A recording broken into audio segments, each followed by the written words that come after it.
Captain Jake Morrison sat in his command chair aboard Neptune's watch and stared at the glowing screens that filled the dark room around him. The deep space monitoring station hung in orbit around Neptune like a metal spider web, its sensors reaching out into the void between stars. For 3 months now, those sensors had been picking up the same terrible signals from across the galaxy. Worlds were dying, and something unstoppable was moving closer to Earth. The latest transmission came from a system called Vega Prime. Jake had never heard of the place before today, but now it was gone. The alien voices in the recording spoke, in panic before cutting to silence. Another civilization had fallen to the Zephyrian hegemony, and their winning streak continued. 164 victories without a single defeat.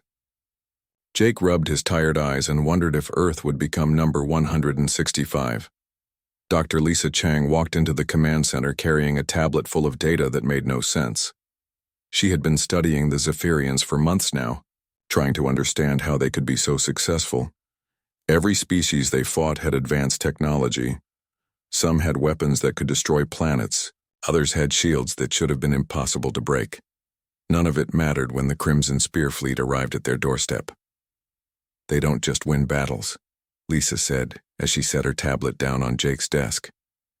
"They erase entire civilizations, like they never existed. The pattern is always the same. They show up, demand surrender, and when the locals refuse, they turn their worlds into dust and rocks."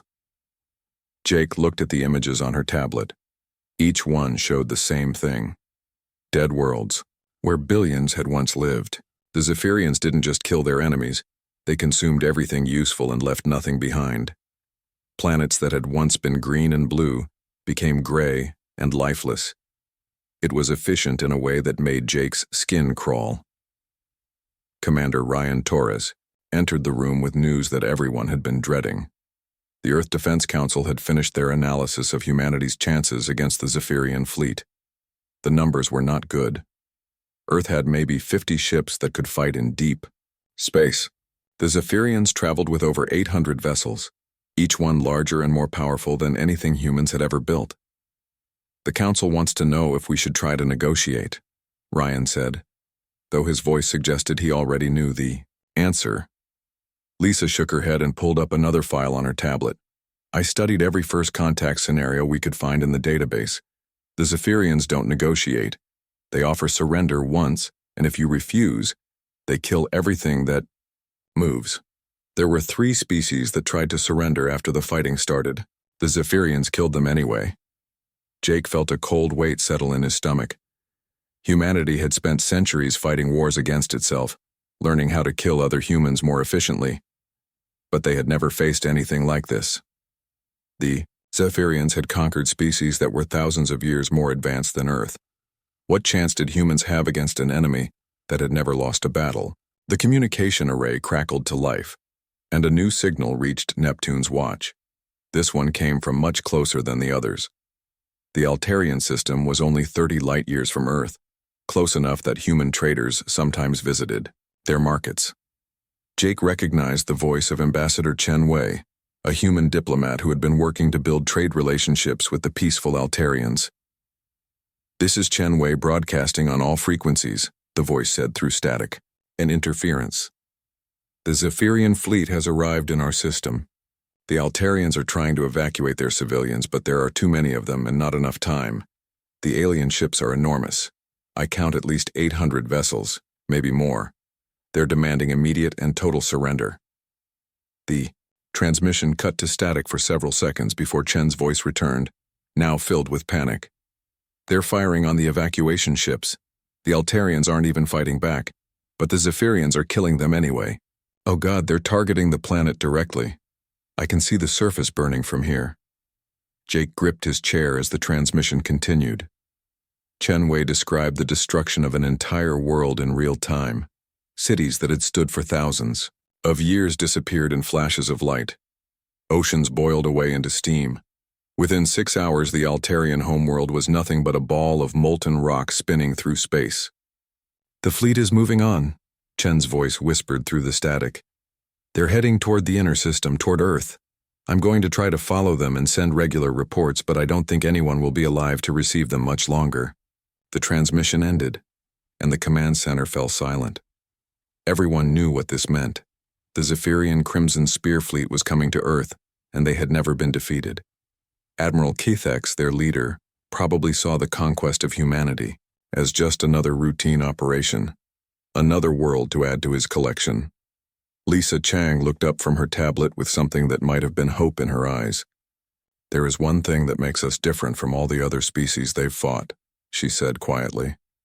Jake and Ryan both turned to look at her, waiting for any reason to believe they might survive what was coming.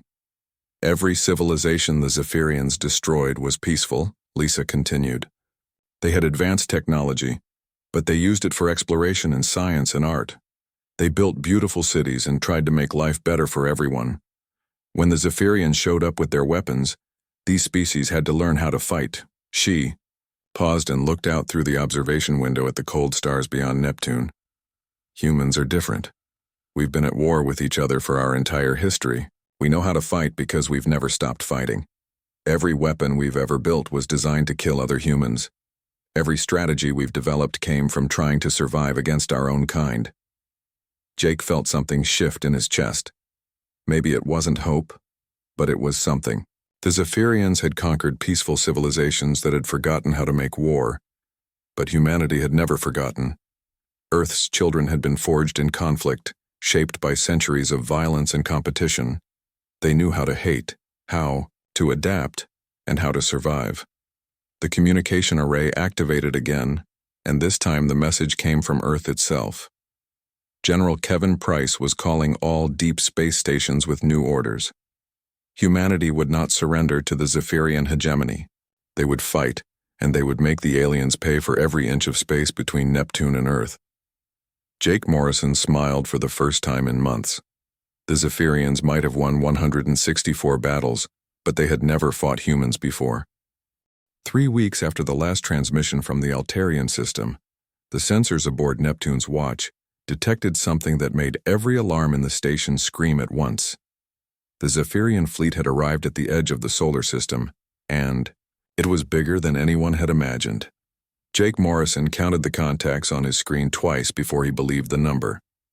847 ships, ranging from small fighters to massive capital vessels that dwarfed anything humanity had ever built.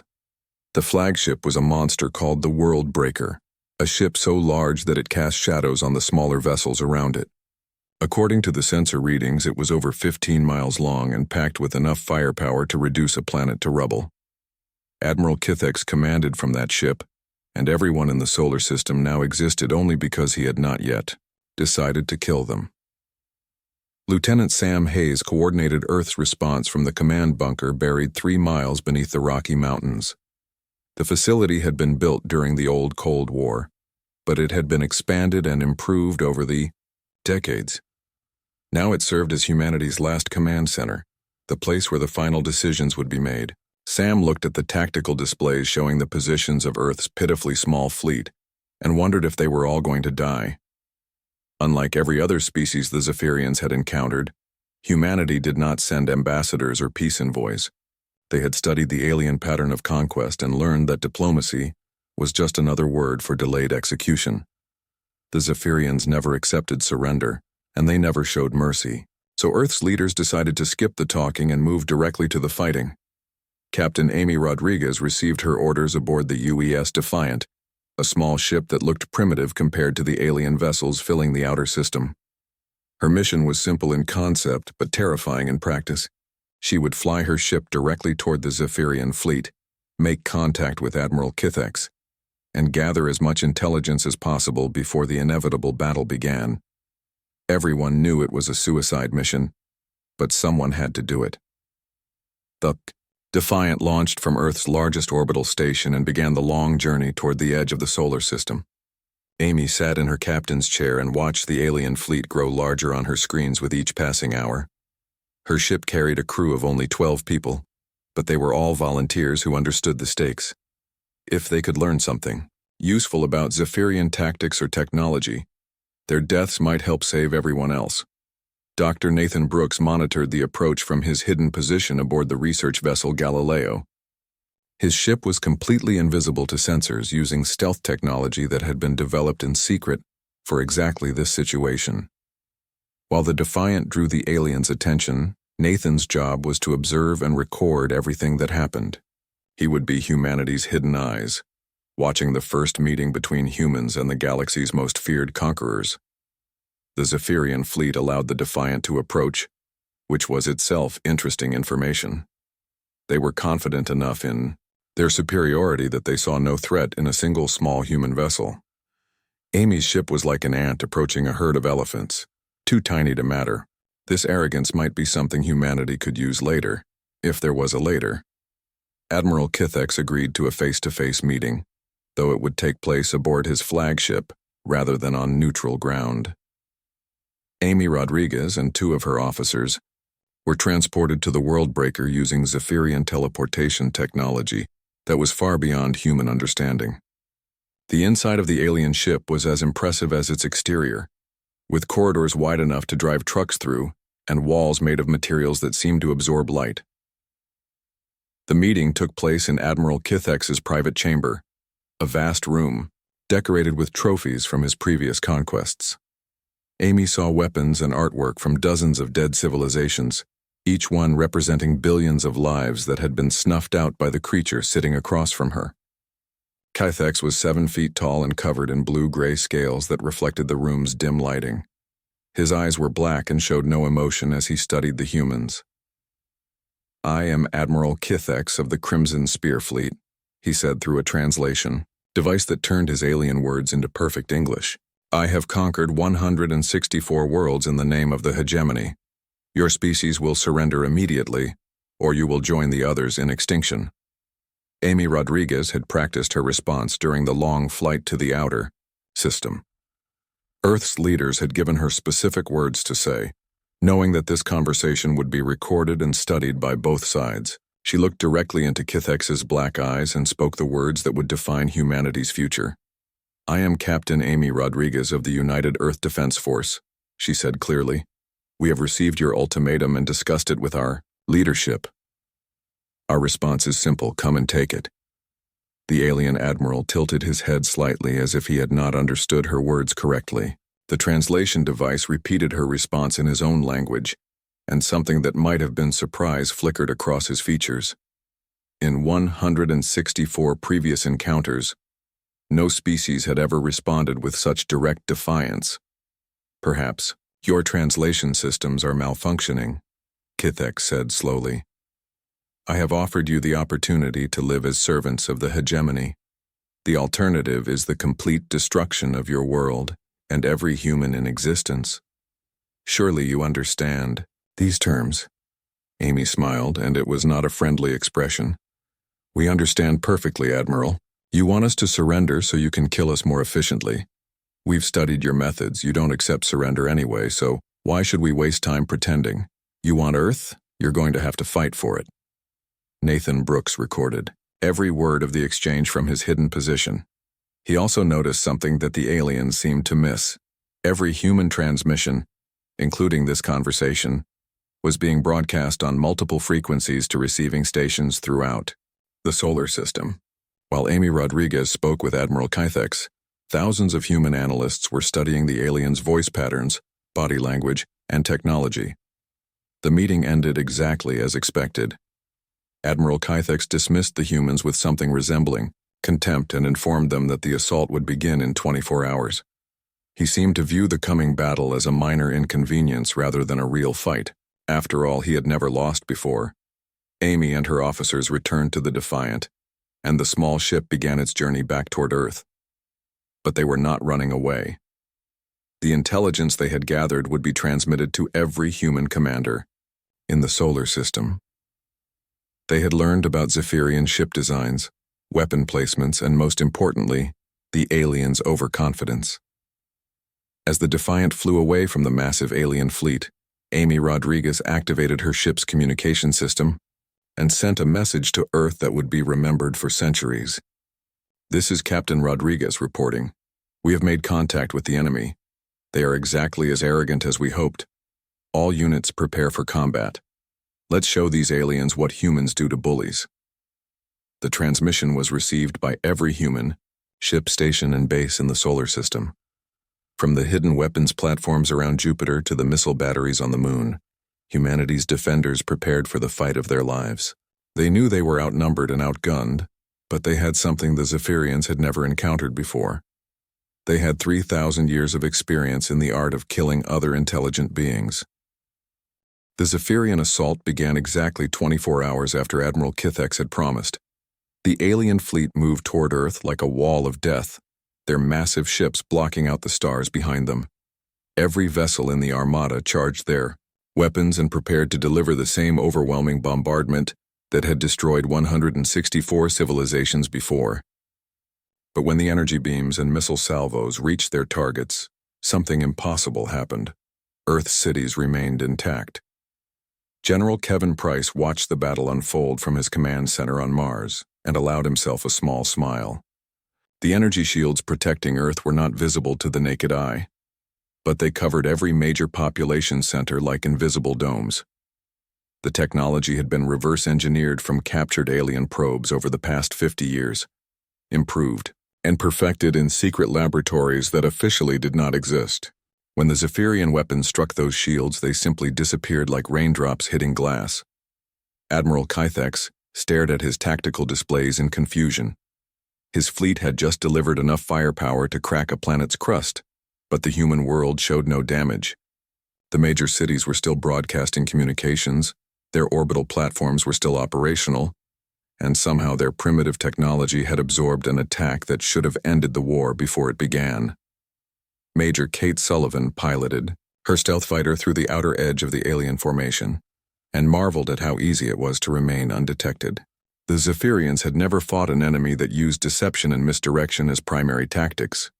Their sensors were designed to track large, obvious targets, not small ships that actively hid themselves. Kate's fighter was no larger than a shuttle, but it carried weapons that could punch holes through capital ship armor. She selected her first target and fired. The missile was smaller than a person but packed with exotic matter that had been synthesized in laboratories beneath the surface of Mercury. When it struck the alien destroyer, the ship simply came apart like a toy that had been stepped on. The explosion was visible from Mars, a brief star that flared and died in the darkness of space. The Zephyrian formation shifted as Admiral Kithex tried to understand what was happening. His ships were taking fire from directions that should have been empty space. Human vessels appeared out of nowhere, launched devastating attacks, and vanished again before his crews could respond. It was like fighting ghosts, and it was unlike anything in his extensive military experience. Commander Alex Turner led his squadron of heavy fighters in a coordinated assault on one of the smaller Zephyrian capital ships. His 12 pilots flew, in perfect formation, their movements synchronized like a single organism with multiple parts. The aliens tried to track them with defensive weapons, but the humans moved too fast and changed direction too often. By the time the enemy gunners figured out where they were going, the fighters had already gone somewhere else. The human weapons were unlike anything the Zephyrians had encountered before. Instead of the clean energy beams and guided missiles used by other civilizations, the humans fired projectiles that seemed primitive but proved devastatingly effective. Kinetic kill vehicles accelerated to incredible speeds and punched through alien shields like they weren't there. Nuclear warheads modified with captured alien technology exploded with the power of small stars. Admiral Kithex realized that his fleet was actually losing ships. The tactical display showed 12 red markers where Zephyrian vessels had been destroyed or disabled. In over 3 centuries of conquest, he had never lost more than 2 or 3 ships in an entire campaign. But these humans were killing his forces faster than he could count the losses. The battle around Jupiter became the turning point that changed everything. The massive planet had always been just another obstacle in the Zephyrians' path to Earth. But the humans had turned it into the centerpiece of a trap that had been decades in the making. Hidden weapons platforms emerged from the gas giant's upper atmosphere, their presence masked by the planet's natural radiation until the moment they opened fire. Captain Troy Adams coordinated the attack from his command ship deep within Jupiter's radiation belts.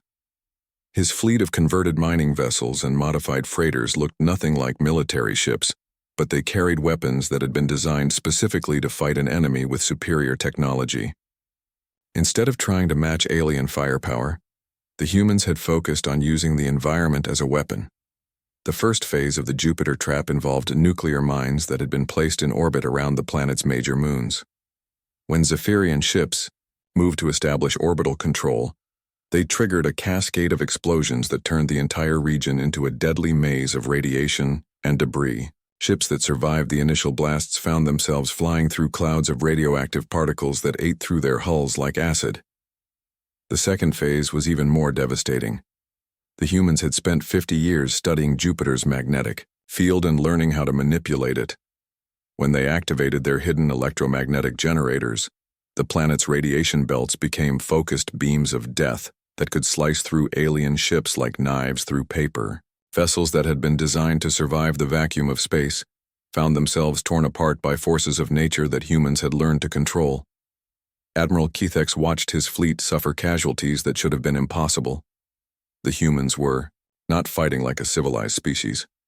They used dirty tricks, hidden weapons, and tactics that violated every principle of honorable warfare. Their smaller ships coordinated attacks with a precision that suggested perfect communication, but they also displayed individual initiative that made their movements unpredictable. Dr. Rachel Stone worked frantically in her laboratory aboard the hidden research station Artemis, which orbited in the shadow of Earth's moon. Her team had accomplished something that the Zephyrians thought impossible. They were reverse engineering alien technology in real time during active combat. Every piece of debris, every damaged enemy ship, every captured weapon system was analyzed and copied within hours. The human manufacturing facilities hidden throughout the asteroid belt began producing new weapons based on Zephyrian designs. But the humans didn't just copy alien technology, they improved it. Where the aliens had built elegant systems that lasted for centuries, humans built crude but effective weapons that could be mass-produced quickly. Quality was less important than quantity when you were fighting for the survival of your species. Colonel Ben Foster commanded the defense of Luna Base as Zephyrian ground forces attempted their first planetary assault in decades. They expected resistance similar to what they had encountered on other worlds, desperate but ultimately futile defense of important installations. Instead, they found that humans had turned their own moon into a fortress that existed in 3 dimensions. The Zephyrian troops found themselves fighting in a maze of tunnels, bunkers, and kill zones that had been under construction for over a century. Every corridor was a potential trap. Every room might hide human soldiers with weapons designed specifically for close combat. The aliens had armor and energy shields that could deflect most attacks, but humans had developed bullets made from compressed alien materials that cut through their defenses like they were made of paper. By the end of the first day of battle, Admiral Kethex faced a situation he had never encountered in his long military career. His fleet had lost over 60 ships to an enemy that should have been annihilated within hours. The humans were not just surviving, they were learning, adapting, and actually winning individual engagements. The communication from his superiors in the Hegemony High Command was filled with disbelief. How could a primitive species with inferior technology be defeating the Crimson Spear fleet? Kethex tried to explain that these humans were unlike any enemy they had ever faced, but his words sounded like excuses even to himself. As the first day of battle ended, both sides prepared for what everyone knew would be a fight to the death. The Zephyrians could not retreat without losing their reputation as unstoppable conquerors. The humans could not surrender because they knew that surrender meant extinction. But something had changed in the balance of power. For the first time, in over 3 centuries, the Crimson Spear fleet was fighting an enemy that refused to die. By the beginning of the second day, the impossible had become reality. The Crimson Spear fleet, which had never lost a battle in over 3 centuries of conquest, was actually losing ships faster than they could count. Admiral Kethex stared at his tactical displays and tried to understand how a primitive species could be defeating his technologically superior forces. The answer was becoming terrifyingly clear. The humans didn't fight like any other species the Zephyrians had encountered.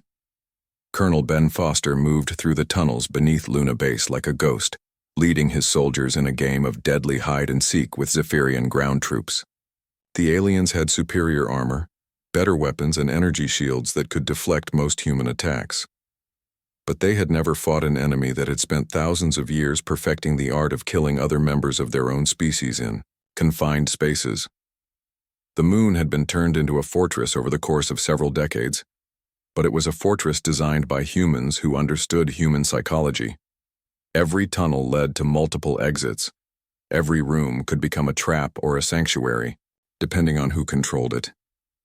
The Zephyrian soldiers found themselves lost in a three-dimensional maze, where the walls themselves seemed to be fighting against them. Foster's team used tactics that would have been familiar to guerrilla fighters throughout human history. They, struck from ambush, disappeared into hidden passages, and reappeared behind enemy lines to attack from unexpected directions. The alien troops were trained for conventional warfare between organized armies, not for hunting individual humans through cramped tunnels filled with booby traps and improvised weapons. Dr. Rachel Stone watched her laboratory teams work around. The clock to reverse engineer captured Zephyrian technology. The human manufacturing base hidden throughout the asteroid belt had become a weapon itself, producing new systems faster than the aliens could adapt to them. Where other species had tried to match Zephyrian quality with precision engineering, humans focused on quantity and rapid deployment. The newest human weapons were crude by galactic standards but devastatingly effective in practice.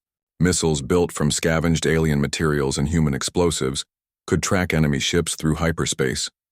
Kinetic projectiles accelerated by magnetic coils punched through energy shields that had protected Zephyrian vessels for centuries. Most importantly, humans were learning to use the aliens' own technology against them. Captain Troy Adams led his modified fleet in a running battle through the outer regions of the solar system. His ships were converted civilian vessels, mining, platforms, cargo haulers, and research stations that had been armed with whatever weapons the humans could build or steal. They looked like junk compared to the sleek Zephyrian warships, but they were crewed by people who had grown up watching war movies and playing combat simulations. The Zephyrians expected their enemies to fight according to the established rules of galactic warfare. Ships were supposed to meet in open space, exchange fire at long range, and accept defeat when their defenses were overcome. But humans had never read those rules, and they felt no obligation to follow them. Adams' fleet used asteroids as cover, fired from impossible angles, and treated every engagement as an opportunity to learn something new about killing aliens. Admiral Kithex found himself fighting an enemy that seemed to multiply like a virus. Every time his forces destroyed a human ship, two more appeared to take its place. The humans were building new vessels faster than he could kill them, using technology that his own ships had carried into the solar system. It was like fighting an opponent who got stronger every time you hit them. The battle around Saturn became a masterpiece of human tactical thinking. The ringed planet had been turned into a weapons platform that spanned millions of miles, with hidden bases tucked into ice chunks and manufacturing facilities buried in the larger moons. When the Zephyrian fleet moved to secure the region, they found themselves fighting an entire planetary system that had been weaponized. Major Kate Sullivan piloted her stealth fighter through formations of enemy ships that were slowly being picked apart by attacks from every direction. The humans had learned to fight like a swarm rather than an army, with individual units making independent decisions while still coordinating their efforts. It was organized chaos, and it was driving the aliens to distraction. The Zephyrians had conquered the galaxy by overwhelming their enemies with superior firepower and technology. But the humans refused to be overwhelmed. When alien weapons destroyed their cities, the humans built new ones underground. When enemy ships blockaded their supply lines, the humans found new ways to move resources. When conventional tactics failed, they invented unconventional ones. Commander Alex Turner led the assault on a Zephyrian battleship that had been isolated from the main fleet. His boarding party of 30 humans accomplished something that entire alien armies had failed to do. They fought their way through a ship designed to repel invaders. The Zephyrians discovered that humans in close combat were like nothing they had ever encountered. The alien soldiers were larger and stronger than humans, with natural armor and built-in weapons. But humans had been fighting each other in cramped spaces for thousands of years, and they had learned lessons that no other species possessed. They used the ship's own corridors as weapons, turning corners into kill zones and doorways into death traps. Every room became a battlefield where human cunning was more important than alien strength. Turner's team moved through the enemy ship like water flowing downhill, always taking the path of least resistance but never stopping their advance. When they encountered heavy opposition, they found another route. When doors were locked, they created new openings. When alien defenders tried to trap them, they turned the trap against their enemies. The humans carried weapons that had been designed specifically for shipboard combat. Shotguns loaded with alien-piercing rounds could kill Zephyrian soldiers through their armor. Grenades that released clouds of metallic particles played havoc with alien electronics. Most terrifying of all, the humans seemed to enjoy the close combat that other species tried to avoid. Admiral Kithex received increasingly desperate reports from his ship commanders as the second day of battle continued. Human forces were not just resisting the Zephyrian assault, they were beginning to push back. Alien ships that had survived the initial fighting were being hunted down and destroyed by coordinated human attacks. The tactical situation was deteriorating faster than anyone had thought possible. The communication from Hegemony High Command carried an undertone of panic that Kithex had never heard before. His superiors wanted to know how a primitive species could be defeating the most successful military force in galactic history. They demanded explanations for casualties that should have been impossible and victories that defied all logic. Kithex tried to explain that the humans were unlike any enemy the Hegemony had ever faced. They didn't follow the accepted rules of warfare. They used tactics that seemed primitive but proved devastatingly effective. Most importantly, they seemed to view combat not as something to be avoided but as their natural state of existence.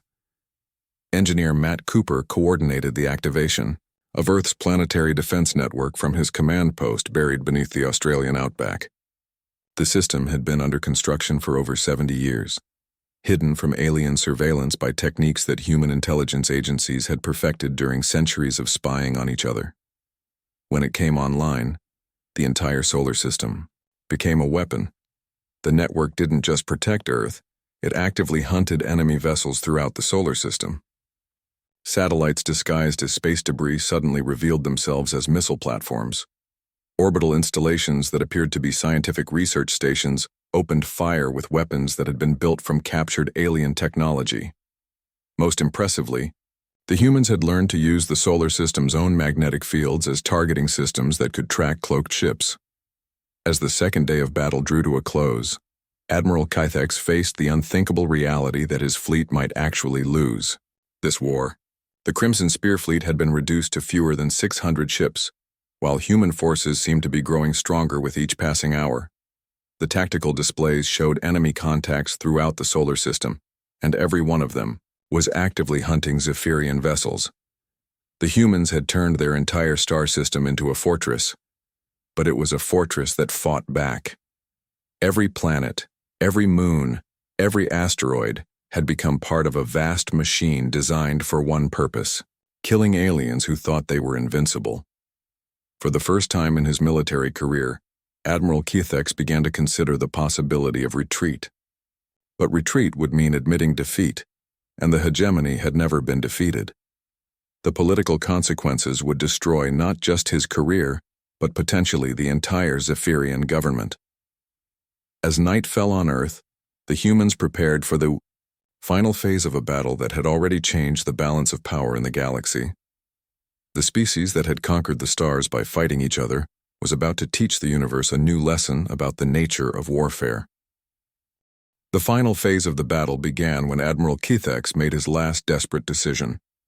With his fleet reduced to fewer than 400 ships and his reputation as an invincible conqueror crumbling with each passing hour, he ordered a direct assault on Earth itself. If the Zephyrians could not win through superior technology and tactics, they would win through sheer destructive force applied to the human homeworld. The remaining ships of the Crimson Spear fleet gathered into a tight formation and accelerated toward Earth at maximum speed. Kithex had abandoned all pretense of military strategy and was now focused on one simple goal: killing as many humans as possible before his fleet was destroyed. If the Hegemony was going to suffer its first defeat in centuries, At least the humans would pay a price that would be remembered across the galaxy. Pilot Sarah Mitchell launched her atmospheric fighter from a hidden base beneath the Rocky Mountains and climbed toward the edge of space where the final battle would be fought. Her aircraft looked primitive compared to the Zephyrian ships, but it had been designed by humans who understood that warfare was ultimately about killing the enemy before they killed you. Everything else was just details. The human atmospheric defense force consisted of over 2,000 fighters, bombers, and interceptors that had been hidden in underground hangars, mountain caves, and beneath the ocean floor. They rose into the sky like angry wasps, their engines screaming defiance at the aliens who thought they could simply bomb Earth into submission. Sarah's fighter carried weapons that would have been impossible to build without captured Zephyrian technology, but they were weapons designed by humans who had spent centuries learning how to kill other humans in aerial combat. Missiles that could track targets through dimensional shifts, energy cannons that fired bursts of concentrated plasma, and kinetic projectiles that traveled faster than the speed of sound. The battle above Earth became a three-dimensional nightmare of explosions, energy beams, and debris falling like deadly rain. Zephyrian ships that had seemed invincible in space found themselves struggling to fight in an atmosphere that reduced their mobility and interfered with their sensors. The humans had turned their own planet into a weapon, using everything from gravity to weather patterns as tactical advantages. Engineer Matt Cooper activated the final component of Earth's planetary defense system from his bunker beneath the Australian desert. The project had taken decades to complete and had required technology that officially did not exist. When it came online, the entire planet became a single massive weapon system that could reach out and touch enemy vessels anywhere in the solar system. The planetary shield network that had protected Earth's cities during the initial bombardment suddenly reversed its function. Instead of absorbing energy, it began to emit focused beams of power that could slice through alien hull materials. Like hot knives through butter, the technology was based on principles that humans had learned from studying Zephyrian weapons, but it was applied with a creativity that no other species had ever demonstrated. Admiral Kithex watched his tactical displays with growing horror as his remaining ships were systematically hunted down and destroyed. The humans were not just defending their planet, they were executing a coordinated extermination campaign that targeted every Zephyrian vessel in the solar system. His fleet was being erased from existence with an efficiency that would have impressed even the hegemony's most ruthless commanders. Commander Alex Turner led his boarding parties in assaults on the few remaining Zephyrian capital ships. The aliens had sealed their vessels and prepared for siege warfare, but they had never faced an enemy that treated closed doors as minor inconveniences. Human soldiers used captured alien cutting tools to slice through bulkheads, created their own entrances through hull breaches, and fought room by room through ships that were never designed to repel determined boarders. The Zephyrian soldiers fought with the desperation of beings who knew they were going to die. But desperation was not enough against humans who had been raised on stories of war and trained from childhood to view combat as a natural part of existence. Every human soldier carried weapons that had been designed specifically for killing aliens in close quarters, and they used those weapons with the skill of a species that had never known true peace. Dr. Rachel Stone monitored the battle from her laboratory aboard Artemis Station and marveled at how quickly human technology was evolving. Her teams were now producing weapons systems that were superior to Zephyrian equivalents, using principles that they had learned during the course of the battle itself. Human adaptability was proving to be more valuable than centuries of technological advancement. The manufacturing facilities hidden throughout the asteroid belt were now producing ships that incorporated the best of human and alien technology. These new vessels were faster, more heavily armed, and more maneuverable than anything either species had built before. Most importantly, they were crewed by humans who had learned how to fight against superior opponents and win.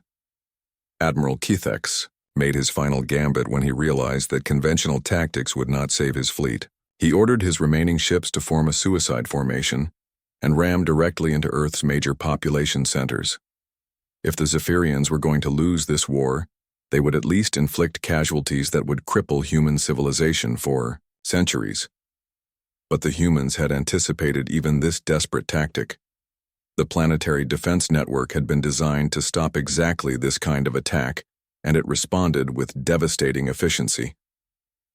Focused energy beams reached out from Earth's surface and touched each approaching Zephyrian ship. The alien vessels simply disintegrated, their exotic matter hulls unable to withstand the concentrated power of an entire planet's defense systems.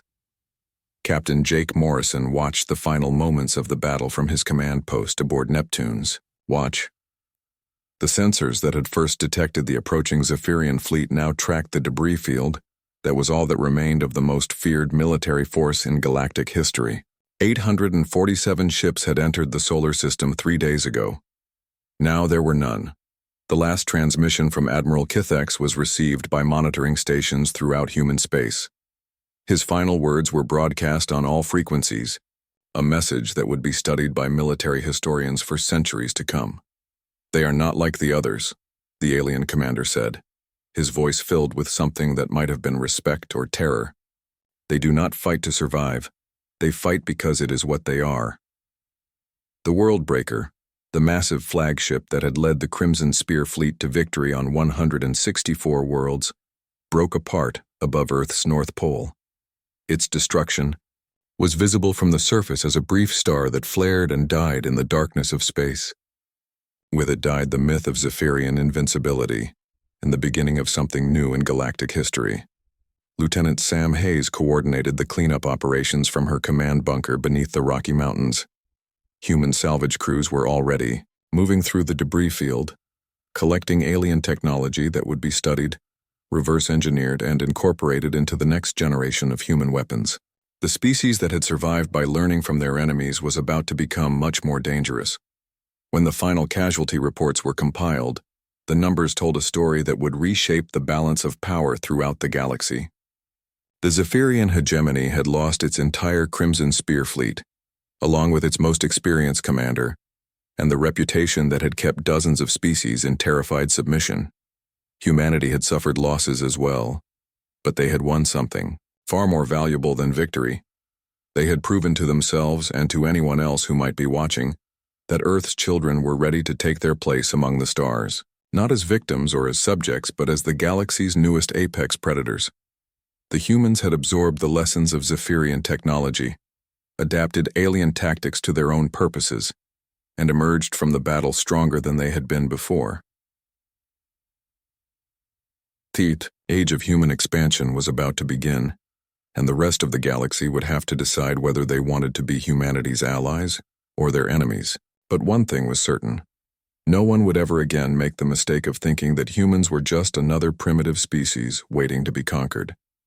The hegemony's 164-win streak had ended with the birth of something far more dangerous than the aliens had ever imagined. Humans with starships, humans with alien technology, and humans with the knowledge that they were no longer alone in a universe full of potential threats. The war was over, but for humanity, the real adventure was just beginning.